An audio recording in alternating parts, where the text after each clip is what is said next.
Okay, well, hello everyone. Welcome back. This is Reshma. Welcome to Learners Program Reshma. చాలా gap వచ్చినట్టుంది, అయినా ఏం పర్వాలేదు. గ్యాప్ వచ్చినా కూడా we're coming with a new colour that is ఇప్పుడు రీసెంట్గా ఈ ఇయర్ 2025లో వచ్చినటువంటి స్కీమ్స్ గురించి ఇవాళ సెషన్లో మనం డిస్కస్ చేద్దాం. నెక్స్ట్ సెషన్లో నోబెల్ ప్రైజ్ 2025 నోబెల్ లారియట్స్ ఉన్నారు కదా, వాళ్ళ గురించి డిస్కస్ చేస్తూ నోబెల్ బ్యాక్ డ్రాప్ అదంతా, ఆ నోబెల్ ప్రైజ్ ఏంటి అదంతా కూడా మనం నెక్స్ట్ సెషన్లో డిస్కస్ చేద్దాం. ఇవాళ మన సెషన్లో గవర్నమెంట్ స్కీమ్స్ జాన్ నుంచి ఆగస్టు 2025 వరకు ఉన్నటువంటి గవర్నమెంట్ స్కీమ్స్ వాటి గురించి డిస్కస్ చేద్దాం. See the first one, cashless treatment scheme for road accident victims. ఎప్పుడైనా సరే గవర్నమెంట్ స్కీమ్స్ గురించి చదువుకునేటప్పుడు ఆ స్కీమ్ ఎప్పుడు లాంచ్ చేశారు, ఏ మినిస్ట్రీ వాళ్ళు దానిని ఇంప్లిమెంట్ చేస్తున్నారు, ఆ స్కీమ్ యొక్క ముఖ్యమైనటువంటి ఆబ్జెక్టివ్ ఏంటి, ఈ మూడు అంశాలు తీసుకున్నట్లయితే that is more than enough for a scheme. ఏ ఎగ్జామినేషన్లో అయినా ఇంతకు మించి ఆ స్కీమ్ గురించి ఇంకా ఏమన్నా అడుగుతారా అని అంటే ఇంతకు మించి అడగడానికి కూడా ఏమీ ఉండవు. కాకపోతే ఎప్పుడైనా స్కీమ్ రివైవ్ చేశారనుకోండి, అలాంటప్పుడు మరలా ఏ ఇయర్లో రివైవ్ చేశారో అలా అడిగే అవకాశం ఉంటుంది. ఇప్పుడు cashless treatment scheme for road accident victims, ఇది రీసెంట్గా దీనిని ఇంట్రడ్యూస్ చేశారు 2025లోని. ఈ స్కీమ్స్ అన్నీ కూడా launched in the year 2025. Ministry of Road Transport and national highways వాళ్ళు ఆ మినిస్ట్రీ దీనిని ఇంప్లిమెంట్ చేస్తుంది. కాకపోతే దీని నోడల్ ఏజెన్సీ ఏంటి అని అంటే నేషనల్ హెల్త్ అథారిటీ. నోడల్ ఏజెన్సీకి దీనికి తేడా ఏంటండి అని అంటే మెయిన్ బాడీ ఒకటి ఉంటుంది. ఆ బాడీ ఇప్పుడు మనకి రాజ్యాంగంలో లెజిస్లేటివ్, ఎగ్జిక్యూటివ్ ఎలాగైతే ఉంటుందో, యూనియన్ మినిస్ట్రీ అన్నది కొన్ని గైడ్లైన్స్ని ఫ్రేమ్ చేస్తూ ఉంటే ఆ ఫ్రేమ్ చేసినటువంటి గైడ్లైన్స్ని ఇంప్లిమెంట్ చేసేటువంటి బాడీనే నోడల్ ఏజెన్సీ అని చెప్తాం. ఇక్కడ నేషనల్ హెల్త్ అథారిటీ అన్నది నోడల్ ఏజెన్సీ. ఎప్పుడైనా సరే మన భారతదేశంలో ఏ మారుమూల ప్రాంతంలో అయినా ఒక పర్సన్కి రోడ్ యాక్సిడెంట్ జరిగింది అని అంటే ఇమ్మీడియట్గా వితిన్ 24 hours వాళ్ళని తీసుకొని వెళ్ళి హాస్పిటల్లో అడ్మిట్ చేయాలి. అడ్మిట్ చేసినప్పుడు వాళ్ళకి 7 days లోపల ఎంతైతే ట్రీట్మెంట్కి ఖర్చు అవుతుందో ఆ ట్రీట్మెంట్ ఖర్చు 1.5 lakh లోపల ఎంత ట్రీట్మెంట్కి ఖర్చు అయినా అదంతా కూడా గవర్నమెంటే భరాయిస్తుంది. ఇది important fact to be remembered. రీసెంట్గా క్యాష్లెస్ ట్రీట్మెంట్ స్కీమ్ దీనిని ఎవరు లాంచ్ చేశారు అని అంటే నితిన్ గడ్కరీ గారు, union minister of road and transport అయినటువంటి నితిన్ గడ్కరీ గారు దీనిని ఇంట్రడ్యూస్ చేశారు. ఇంకా దీని గురించి బ్యాక్డ్రాప్ ఫినాన్షియల్ కవరేజ్ ఎంత ఉంటుంది అని అంటే 1.5 lakh దాకా ఎంతైతే ఖర్చు అవుతుందో ఆ ఖర్చు అంతా కూడా గవర్నమెంట్ భరాయిస్తుంది for 7 days for accident victim. Accident అయిన దగ్గర నుంచి వారం లోపు 1.5 లోపు ఎంతైతే అవుతుందో అంత గవర్నమెంట్ భరాయిస్తుంది. ఈ ఎలిజిబిలిటీ కండిషన్ ఏంటి, ఖచ్చితంగా యాక్సిడెంట్ అయిన వెంటనే 24 hours లోపు, వితిన్ 24 hours లోపు పోలీస్ వాళ్ళ చేత రిపోర్ట్ చేయాలి ఖచ్చితంగా, అప్పుడు మాత్రమే దే ఆర్ ఎలిజిబుల్. అలా కాకుండా అయ్యో మాకు తెలియదండి కొంచెం లేట్గా రిపోర్ట్ చేసామని అంటే they are not eligible. Hit and run fatalities, ఒకవేళ యాక్సిడెంట్ జరిగింది ఇమీడియట్గా ఆన్ ద స్పాట్ చనిపోయారు అనుకోండి, అలాంటి కేసెస్ని హిట్ అండ్ రన్ అని అంటాం. హిట్ అండ్ రన్ కేసెస్లో అయితే ఆ ఫ్యామిలీకి 2 లక్షల కాంపెన్సేషన్ని ప్రొవైడ్ చేస్తుంది గవర్నమెంట్. ఒకవేళ ఇది పైలట్ బేసిస్న, పైలట్ అని ఎందుకు ఇచ్చామనంటే పైలట్ బేసిస్ అంటే ఏంటి, ఫస్ట్ ఇనీషియల్గా కొన్ని స్టేట్స్లో దాన్ని ఇంప్లిమెంట్ చేస్తారు, అది బాగా సక్సెస్ అయ్యింది అని అంటే వేరే ప్రాంతాల్లో కూడా దానిని ఇంప్లిమెంట్ చేస్తారు, దానిని పైలట్ బేసిస్ అని అంటారు. పైలట్ బేసిస్ని దీనిని మార్చ్ 2024లో చండీగఢ్లో చండీగఢ్తో పాటు 6 states దీన్ని లాంచ్ చేశారు. తర్వాత all across India nation wide roll out ఎప్పటి నుంచి ఎఫెక్ట్లోకి వచ్చింది అని అంటే that is from 5th May 2025 నుంచి ఇది నేషన్ వైడ్ దీన్ని రోల్అవుట్ చేశారు. Implementing agency National Health Authority in coordination with Union minister of Road Transport and Highways అనమాట. This is the one. అండ్ దీని గురించి ఇంకా బ్యాక్డ్రాప్ ఇంకా ఏం చదువుకోవచ్చు ఇంపార్టెంట్ పాయింట్స్ అని అంటే, ఆల్రెడీ మన ఈ రోడ్ మినిస్ట్రీ ఏమని నిర్ణయం తీసుకుంది అని అంటే ఒక టార్గెట్ని సెట్ చేసుకుంది. రోడ్ యాక్సిడెంట్స్ ద్వారా అయ్యేటువంటి ఫ్యాటాలిటీస్ అని అంటే డెత్ రేట్, ఆ డెత్ రేట్ ఏదైతే ఉందో ఆ డెత్ రేట్ని 2030 సంవత్సరం వరకు 50% డెత్ రేట్స్ తక్కువ చేయాలి. తక్కువ చేయాలన్నది టార్గెట్ అనమాట. Global plan for decade of action for road safety 2021 దీన్ని ఎవరు డెవలప్ చేశారు? WHO, world health organization headquarters వచ్చేసి ఎక్కడ ఉన్నాయి అని అంటే those are situated at Geneva, Switzerland. World health day ఎప్పుడు సెలబ్రేట్ చేస్తారండి? April 7th. ఇది కూడా ఇంపార్టెంట్. UN రీజనల్ కమిషన్స్ వీళ్ళిద్దరూ ఈ గ్లోబల్ ప్లాన్ని, ఈ డికేడ్ లాంగ్ ప్లాన్ని డెవలప్ చేశారు ఈ రెండు సంస్థలు. నేషనల్ రోడ్ సేఫ్టీ పాలసీని ఎప్పుడు ఇంట్రడ్యూస్ చేశారు అని అంటే it was introduced in the year 2010. దీనికి అమెండ్మెంట్స్ చేశారు. దీంట్లో భాగంగా అమెండ్మెంట్స్ దేనికి చేశారు అని అంటే మోటార్ వెహికల్ యాక్ట్ 2019. ఇది కూడా ఇంపార్టెంట్ ఫ్యాక్ట్. ఇవన్నీ కూడా ఇంపార్టెంట్ ఫ్యాక్ట్స్. ఒకవేళ మీరు ఇవన్నీ గుర్తుపెట్టుకోలేకపోతున్నారా అంటే ఇబ్బంది ఏం లేదు. ఇందాక మనం ఏవైతే బుల్లెట్ పాయింట్స్ చెప్పామో అంతవరకు గుర్తుపెట్టుకున్నా కూడా మోర్ దెన్ ఇనఫ్. మినిస్ట్రీ ఏ ఇయర్ ఎక్కడ పైలట్ బేసిస్ని లాంచ్ చేశారు, దాంట్లో ఆబ్జెక్టివ్ అంటే ఏంటి, ఇప్పుడు ఎంత కంపెన్సేషన్ ఇస్తున్నారు, చనిపోయిన వాళ్ళకి కంపెన్సేషన్ ఎంత, లేదు అని అంటే యాక్సిడెంట్ అయిన విక్టిమ్స్కి ఎంత కంపెన్సేషన్, ఇవన్నీ కూడా important facts to be remembered. Right.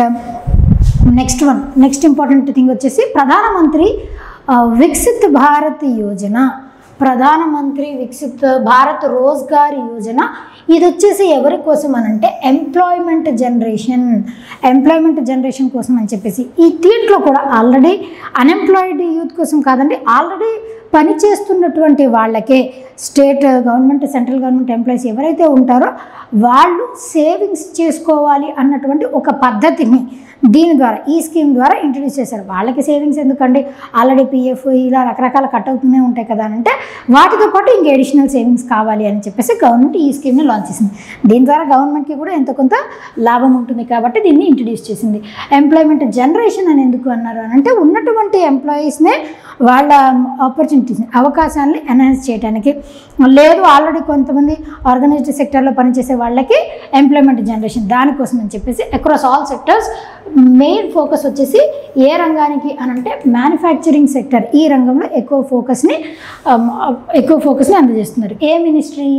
Labour and employment ministry through employment provident fund organisation ఉంటుంది కదా, employee provident fund organisation, EPFO వాళ్ళతో కొలాబ్ అయ్యి దీని ద్వారా up to 3,000 rupees incentives provide చేసింది గవర్నమెంట్. వీళ్ళకి ఎంత? 3,000 rupees per month per new employee. కొత్త ఎంప్లాయీ అయితే 3,000 వరకు. Already and new employee to employers for creation of new job opportunities. ఇప్పుడు ఎవరైతే ఆల్రెడీ పని చేస్తూ వేరే వాళ్ళకి ఉపాధిని కల్పిస్తున్నారో అలాంటి వాళ్ళకి ఇన్సెంటివ్స్ని ప్రొవైడ్ చేస్తుంది గవర్నమెంట్. సో ఇక్కడ మీరు చూడొచ్చు, దీని ద్వారా 3.2 years స్పాన్లో, వితిన్ 2 years స్పాన్ 3.5 crore జాబ్స్ని ప్రొవైడ్ చేయడమే దీని ముఖ్యమైనటువంటి ఉద్దేశం. దీని ద్వారా ఈ 2025 నుంచి 2027 ఆలోపు క్రియేట్ అయినటువంటి జాబ్ ఎంప్లాయీస్ ఎవరైతే ఉంటున్నారో వాళ్ళందరూ బెనిఫిట్ అవుతారు. ఫస్ట్ టైం ఎంప్లాయీస్ వీళ్ళకి ఎంత శాలరీ వస్తుందండి అని అంటే 15,000. ఒకటేసారి 15,000 రూపీస్ అప్ టు 15,000 వరకు వస్తుందన్నమాట ఫస్ట్ టైం ఎంప్లాయీస్కి అయితే. నెక్స్ట్ స్కీమ్ వచ్చేసి ఏంటి అని అంటే సేతు బంధు స్కాలర్ స్కీమ్. సేతు బంధు అంటే ఏంటి? బ్రిడ్జ్ లాగా, వారధి లాగా యాక్ట్ చేయడం. ఆ పేరుతోని సేతు బంధు స్కీమ్ అన్నటువంటి దాన్ని ఇంట్రడ్యూస్ చేశారు. It has been implemented under ministry of education. ఇది దేనికోసం అని అంటే గురుకుల్ ఎడ్యుకేషన్ స్టూడెంట్స్, గురుకులాల్లో చదువుకున్నటువంటి స్టూడెంట్స్ ఉంటారు కదా, అంటే ఆయుర్వేద కానీ, హోమియోపతి, న్యాచురోపతి, అలోపతి, ఇట్లాంటి వేదాస్, ఇలాంటి ట్రెడిషనల్ మెడిసిన్, ట్రెడిషనల్ ఎడ్యుకేషన్ ఎవరైతే గురుకుల ఎడ్యుకేషన్ ఆల్రెడీ చదివేసి ఉంటారో, చిన్నప్పటి నుంచి కొంతమంది గురుకుల ఎడ్యుకేషన్ చదివి ఉంటారు, అదే ఇస్లాంలో అయితే మద్రసాలో చదివి ఉంటారు, ఇట్లా రకరకాల గురుకుల ఎడ్యుకేషన్ ఎవరైతే అభ్యసించున్నారో మినిమం 5 సంవత్సరాలు గురుకులంలో అభ్యసించి ఉండాలి. అలాంటి వాళ్ళు మోడర్న్ ఎడ్యుకేషన్ అభ్యసించాలి అని అంటే వాళ్ళకి IITsలో కానీ NITsలో కానీ ఆపర్చునిటీస్ని కల్పిస్తుంది government of India. With government తన ఖర్చుల్ని పెట్టి వాళ్ళకి స్కాలర్షిప్ని ప్రొవైడ్ చేస్తూ వాళ్ళని చదువుకోవడానికి ఒక చేయూతను అందిస్తుంది అనమాట. That is the one. Formal PG చేయడానికి, రీసెర్చ్ చేయటం కోసం అని చెప్పేసి top institutes like IITs, Indian institute of technology అంటాం కదా, IITsలో రీసెర్చ్ కానీ పీజీ చేయడానికి కానీ ఇది సపోర్ట్ చేస్తూ ఉంటుంది అనమాట ఈ స్కీమ్. సెలెక్టెడ్ స్కాలర్స్ వీళ్ళకి స్కాలర్షిప్ వస్తుంది. ఎంత అని అంటే 40,000 నుంచి పోస్ట్ గ్రాడ్యుయేట్స్ స్టూడెంట్స్కి అయితే 40,000 అండ్ PhD క్యాండిడేట్స్ అయితే doctorates in philosophy PhD candidates ఉంటారు కదా, వాళ్ళకి 1 lakh రూపీస్, 1 lakh నుంచి 2 lakh రూపీస్ వరకు స్కాలర్షిప్ స్టార్టింగ్ ఫ్రమ్ 40,000 పోస్ట్ గ్రాడ్యుయేట్స్కి అయితే 1 lakh వరకు, పిహెచ్డి వాళ్ళకైతే 2 lakh వరకు వీళ్ళకి స్కాలర్షిప్ అన్నది వస్తుంది. ఇక్కడ కొన్ని క్రైటీరియా ఉన్నాయి. Applicant must be 32 years age limit ఉండాలి, మినిమం 5 years గురుకుల్ స్టడీ చేసి ఉండాలి. దట్ ఈస్ సేతుబంధు స్కాలర్ స్కీమ్ అనమాట. రైట్, నెక్స్ట్ స్కీమ్ వచ్చేసి ఏంటి అని అంటే పిఎం ధన్ ధాన్య కృషి యోజన. ధన్ ధాన్య కృషి యోజన రీసెంట్గా ఈ బడ్జెట్లో 2025-26 బడ్జెట్లో ప్రవేశపెట్టారు. దీని గురించి అనౌన్స్ చేశారు.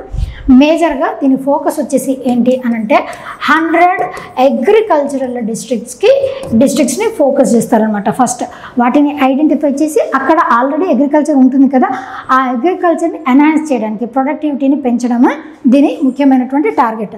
దానికోసం గవర్నమెంట్ ఏం చేస్తుంది అని అంటే 6 సంవత్సరాల వరకు ఈ స్కీమ్ని ఇంప్లిమెంట్ చేయనుంది.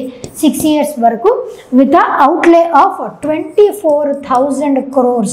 24,000 crores వెచ్చించి దీన్ని ఇంట్రడ్యూస్ చేస్తున్నారనమాట. ఇంప్లిమెంటేషన్ అనేది ఈ ఇయర్ నుంచే బిగిన్ అవుతుంది, 2027. దీని ద్వారా 1.7 crore ఫార్మర్స్ బెనిఫిట్ అవుతున్నారు. ఇక్కడ it mergers 36 schemes from 11 union ministries నుంచి 36 స్కీమ్స్ని మెర్జ్ చేసి ఈ స్కీమ్ని ఇంట్రడ్యూస్ చేశారు. ఈ స్కీమ్ వచ్చేసి under union ministry of agriculture and farmers welfare, that is the ministry implemented. Drawn inspiration from దేని నుంచి ఇన్స్పైర్ అయ్యారు అని అంటే aspirational program. Aspirational district program అంటే ఏంటి అని అంటే ఒక్కొక్క స్టేట్ నుంచి కొన్ని డిస్ట్రిక్ట్స్ని ఐడెంటిఫై చేసి ఆస్పిరేషనల్ డిస్ట్రిక్ట్స్గా తయారు చేస్తారు. అంటే అక్కడ టెక్నాలజీ వైజ్ కానీ, ఇన్ఫ్రాస్ట్రక్చర్ వైజ్ కానీ, ఎడ్యుకేషన్ వైజ్, హెల్త్, అన్ని రంగాల్లో అభివృద్ధి సాధించడమే that is aspirational district program. That was introduced in the year 2018. This is the PM Dhan Dhanya scheme అనమాట. పిఎం ధన్ ధాన్య అనేది ఇది. Next PM Vikas scheme. PM Vikas scheme it comes under ministry of minority affairs. దీన్ని implement చేస్తున్నారు. ఇది దేనికోసం అనంటే మైనారిటీ సెక్షన్కి చెందిన వాళ్ళు ఉంటారు కదా, ఆ మైనారిటీస్లో వాళ్ళకి ఎడ్యుకేషన్ ప్రొవైడ్ చేయటం, అదేవిధంగా చదువుకున్నటువంటి వాళ్ళకైతే స్కిల్స్ని ఎన్హాన్స్ చేయడానికి ట్రైనింగ్ని అందజేస్తారు. వాళ్ళ స్కిల్స్ అట్లా ఎంప్లాయ్మెంట్ ఆపర్చునిటీ అన్ని. Inclusive development in national fabric. Inclusive development అని అంటే ఏ సెక్షన్ వాళ్ళని కూడా వదిలిపెట్టకుండా, ప్రతి సెక్షన్ వాళ్ళని, ఎక్కడో నూక్ అండ్ కార్నర్లో ఉన్నటువంటి వాళ్ళని కూడా వదిలిపెట్టకుండా వాళ్ళందరినీ డెవలప్ చేయటమే ఇంక్లూజివ్ డెవలప్మెంట్. ఎస్పెషల్లీ మైనారిటీస్ వాళ్ళని ఇంక్లూజివ్గా డెవలప్ చేయటమే ప్రధాన ఉద్దేశంగా దీనిని లాంచ్ చేశారు. That is PM Vikas scheme. దీని ఫుల్ ఫామ్, వికాస్ అంటే ఫుల్ ఫామ్ ఉందండి, దట్ ఈస్ ప్రధానమంత్రి విరాసత్ కా సంవిధాన్. ప్రధానమంత్రి విరాసత్ కా Samvidhan, that is the one. అది గుర్తుపెట్టుకోవాలి వికాస్ ఫుల్ ఫామ్ ఏంటి అని. నెక్స్ట్ జై Hind scheme by Delhi university. కేవలం మనం సెంట్రల్ గవర్నమెంట్ స్కీమ్స్ మాత్రమే కాదు, ఈవెన్ స్టేట్స్, యూటీస్ లాంచ్ చేసినటువంటి స్కీమ్స్, దాంట్లో మేజర్ ఇంపార్టెంట్ స్కీమ్స్ మాత్రమే వాటి సెషన్లో నేను డిస్కస్ చేస్తున్నాను. ఇప్పటిదాకా సెంట్రల్ గవర్నమెంట్ స్కీమ్స్ చెప్పాను. ఇక్కడ నుంచి స్టేట్ గవర్నమెంట్ లేదా యూటీస్ ఇంట్రడ్యూస్ చేసినటువంటి స్కీమ్స్. ఢిల్లీ యూనివర్సిటీ ఇంట్రడ్యూస్ చేసినటువంటి scheme that is Jai Hind scheme. Jai హింద్కి కూడా ఫుల్ ఫామ్ ఉంది, that is Janjati immersive holistic intervention for novel development, that is Jai Hind. దీంట్లో ఏదైనా ఒక లెటర్ ఇచ్చేసి ఆ లెటర్ ఏంటి, ఆ లెటర్ స్టాండ్స్ ఫర్ ఏంటి అని కూడా అడుగుతారు. To upskill ST students from across India. మేజర్గా ఎవరి గురించి, షెడ్యూల్డ్ ట్రైబ్కి చెందినటువంటి స్టూడెంట్స్, వాళ్ళని అప్స్కిల్ చేయడానికి ఇది. To impart basic computer skills and training. వీళ్ళకి ఏం ప్రొవైడ్ చేస్తారంటే కంప్యూటర్ స్కిల్స్ ట్రైనింగ్ని ప్రొవైడ్ చేస్తారు for higher education including common university entrance. CUET అంటే తెలుసు కదండి. నెక్స్ట్ పీజీ, ఎవరైతే పీజీ కానీ యూనివర్సిటీ లెవెల్లో ఎంట్రన్స్ తెచ్చుకోవాలి అని అంటే ఒక ఎగ్జామ్ ఉంటుంది, దట్ ఈస్ క్యూట్ ఎగ్జామ్. దానికి కూడా కావాల్సినటువంటి ట్రైనింగ్ని ఈ స్కీమ్ ద్వారా ప్రొవైడ్ చేస్తారు. అది ఎస్పెషల్లీ ఎవరికి, ఎస్టీ స్టూడెంట్స్. ఏ క్లాస్ నుంచి, 9th నుంచి 12th స్టాండర్డ్ వరకు, అంతే కదా. 9, 10 స్కూలింగ్ అయిపోయాక, ఇంటర్మీడియట్ అయిపోయాకే కదా గ్రాడ్యుయేషన్, పీజీ యూనివర్సిటీలో రావాలి అని అంటే ఇవన్నీ చేయాల్సి ఉంటుంది. Classes 9th to 12th across India, particularly those living in remote parts. Village is different to that of remote parts. Village వేరు, రిమోట్ వేరు. విలేజ్ అంటే ఏంటండి అంటే అక్కడ కనెక్టివిటీ ఉంటుంది, రిమోట్ ఏరియాస్లో అలా కాదు. కనెక్టివిటీ ఇవన్నీ కూడా చాలా చాలా చాలా చాలా తక్కువగా ఉంటాయి. అది రిమోట్ ఏరియాకి విలేజ్కి ఉన్నటువంటి డిఫరెన్స్.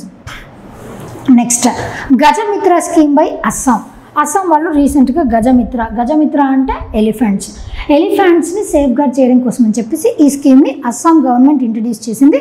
అస్సాం అనగానే అస్సాం స్టేట్ క్యాపిటల్ సిటీ వచ్చేసి ఏంటండి, Dispur.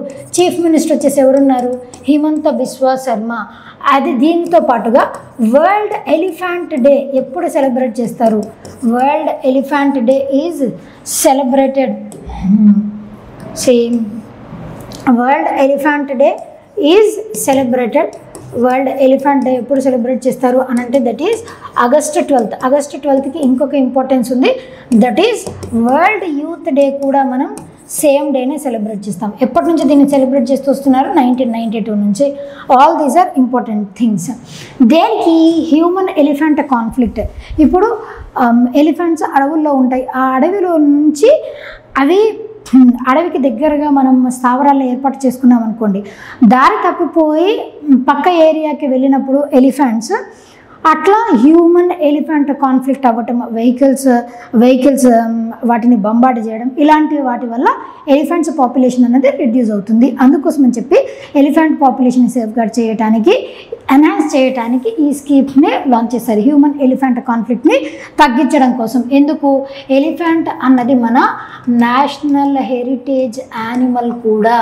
Elephant is our national heritage animal. టోటల్గా 8 హై రిస్క్ డిస్ట్రిక్ట్స్లో దీన్ని ఇంట్రడ్యూస్ చేశారు. ఎలిఫెంట్స్ గురించి చదువుకోవాలంటే నేషనల్ హెరిటేజ్ యానిమల్, మేట్రియార్కల్ అంటే ఫీమేల్ ఎవరైతే ఉంటారో వాళ్ళే ఆ గ్రూప్కి హెడ్గా ఉంటారు. మన సొసైటీలో లాగా పేట్రియార్కల్ ఉండదు, మేట్రియార్కల్ ఉంటుంది. And live in female led groups. Keystone species ecosystem engineers అని ఎందుకన్నాము అని అంటే ఎలిఫెంట్స్ షిట్ నుంచి అవి తినే ఫుడ్ డైజెస్ట్ అయిపోయిన తర్వాత ఆ షిట్ అది డంప్ చేసుకుంటూ వెళ్తుంది కదా, ఆ షిట్లోంచి మళ్ళీ సీడ్స్ అట్లా కొత్త వెజిటేషన్ అనేది వస్తుంది. అందుకే ఎకోసిస్టమ్కి హెల్ప్ అవుతాయి ఎలిఫెంట్స్ అని చెప్పేసి చెప్తాం. కర్ణాటకలో ఎక్కువ నెంబర్ ఆఫ్ ఎలిఫెంట్స్ అనేవి కర్ణాటక స్టేట్లో హైయెస్ట్ ఎలిఫెంట్ పాపులేషన్ అనేది కర్ణాటక, నెక్స్ట్ అస్సాం, నెక్స్ట్ కేరళ. ఇవన్నీ కూడా facts to be remembered. Right, next one Resham Sakhi scheme. మీరు బై మిస్టేక్ మా మేడం రేష్మ మేడం కదా అని చెప్పేసి రేష్మ సఖీ స్కీమ్ అలా చదువుకోకండి. ఏని ఎంని ఇంటర్చేంజ్ చేయొద్దు. It is Resham only, Reshma ఏం కాదు, రేషమ్ స్కీమే. రేషమ్ సఖీ స్కీమ్ దీనిని ఉత్తరప్రదేశ్ గవర్నమెంట్ వాళ్ళు లాంచ్ చేశారు. రేషమ్కి ఈ రేషం అంటే ఏంటి అని అంటే సిల్క్ అని అర్థం. సిల్క్ ప్రొడక్షన్ని ఎన్హాన్స్ చేయడానికి, ఆ సిల్క్ మీద ఎవరైతే డిపెండ్ అయ్యి ఉన్నారో వాళ్ళ జీవనాధారాన్ని పెంపొందించడం కోసం అని చెప్పేసి ration Sakhi scheme Uttar Pradesh government launch చేసింది. Women will be able to earn income from sericulture. Sericulture అంటే ఏంటండి, rearing of silk worms. Silk వామ్స్ని పెంచడం, దానినే ఏమంటారు, సెరికల్చర్ అంటారు. ఇళ్లల్లోనే సెరికల్చర్, దానిని పెంపొందించటమే సెరికల్చర్ అంటే. Training in mulberry sericulture will be given. Training ఎక్కడ ఇస్తారు, మైసూర్, కర్ణాటక.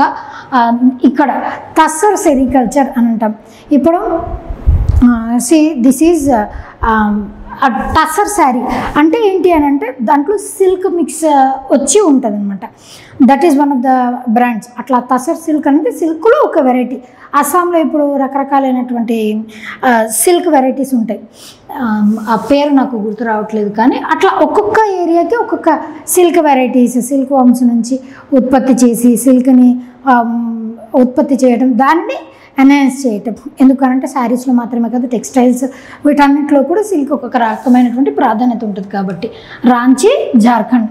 దీనికి ట్రైనింగ్ ఎక్కడ ఇస్తారు అని అంటే జార్ఖండ్ క్యాపిటల్ సిటీ అయినటువంటి రాంచీలో ఇస్తారు. దీని ద్వారా 50,000 విమెన్, నెక్స్ట్ 5 yearsలో 50,000 విమెన్ని ట్రైన్ చేయటమే ప్రధాన ఉద్దేశంగా ఈ స్కీమ్ని లాంచ్ చేశారు. దీంట్లో భాగంగా ఫస్ట్ ఫేజ్లో 7,500 మంది మహిళలు from 15 districts will be connected by 2025-26. This is the scheme. Right, next one G Safal and G Maitri programs. G Safal and G Maitri. G stands for what అండి, గుజరాత్ స్టేట్ గవర్నమెంట్ ఈ స్కీమ్ని లాంచ్ చేసింది. G Safal and G Maitri programs. Chief minister వచ్చేసి ఎవరున్నారు, భూపేంద్ర పటేల్ గారు. ఈ serving as the chief minister. Gujarat capital city వచ్చేసి ఏంటి, Gandhinagar is serving as the capital city of Gujarat. Gujarat scheme for Antyodaya families. Gujarat scheme for Antyodaya families అంటే ఏంటంటే అండర్ ప్రివిలేజ్డ్ సెక్షన్స్, వాళ్ళు అండర్ ప్రివిలేజ్డ్ సెక్షన్కి చెందిన ఆ ఫ్యామిలీస్ని వాళ్ళని అంత్యోదయ ఫ్యామిలీస్ అని అంటాం. ఫర్ ఆగ్మెంటింగ్ లైవ్లీహుడ్స్, వాళ్ళ లైవ్లీహుడ్స్ని ఎన్హాన్స్ చేయడానికి. ఆగ్మెంటింగ్ అంటే ఇంక్రీజింగ్, ఇంప్రూవ్మెంట్ అని. అది జీ సఫల్ ఫుల్ ఫామ్ వచ్చేసి ఇదండి, ఫుల్ ఫామ్ గుర్తుపెట్టుకోవాలి, this is important. To strengthen livelihoods of Antyodayas and women empowerment including skill training. మహిళల్ని, ఈ అంత్యోదయ ఫ్యామిలీస్ నుంచి ఉన్నటువంటి వాళ్ళని, మహిళల్ని ఎస్పెషల్లీ స్కిల్ ట్రైనింగ్ ఇచ్చి వాళ్ళకి ఏదో జీవనోపాధి కల్పించడం. ఇంకొకటి జీ మైత్రి అంటే ఏంటంటే Gujarat mentorship and acceleration for individuals for transforming rural income, that is G Maitri. G Safal and G Maitri launched by the state government Gujarat. Right, next one, the last one for today, pink e rickshaw scheme. Pink e rickshaw scheme, దీనిని launch చేసింది pink e rickshaw scheme. It has been launched by the state government Maharashtra chief minister వచ్చేసి దేవేంద్ర ఫడ్నవీస్ గారు ఉన్నారు, deputy CM Shri Ajit Pawar గారు. Pink e rickshaw అంటే electronic rickshaw. Rickshaw అంటే తోసుకొని పోవడం అలా కాదండి.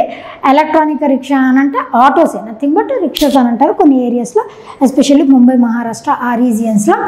దీంట్లో ఏం జరుగుతుంది అని అంటే ఒక రిక్షా కొనుక్కోవడానికి ఎంతైతే ఖర్చు అవుతుందో ఆ ఖర్చులో 80% స్టేట్ గవర్నమెంట్ భరాయిస్తుంది, సబ్సిడీ ఇచ్చి మిగతాది వాళ్ళు కొనుక్కుంటే సరిపోతుంది అనమాట.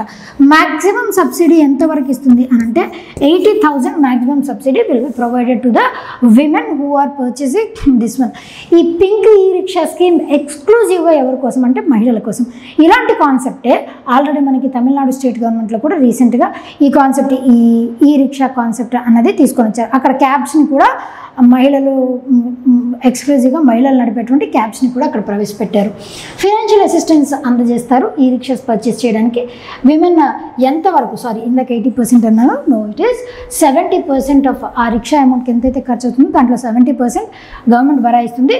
Beneficiary up to 80,000, 70% or 80,000 whichever is maximum. 20% మనం కట్టుకోవాల్సి ఉంటుంది. ఆ లోన్ అమౌంట్ కూడా ఆదరాబాదరాగా కట్టాల్సిన పని లేదు. 5 సంవత్సరాలు, దట్ ఈస్ 60 months వరకు ఆ లోన్ మనం కట్టుకుంటే సరిపోతుంది అనమాట.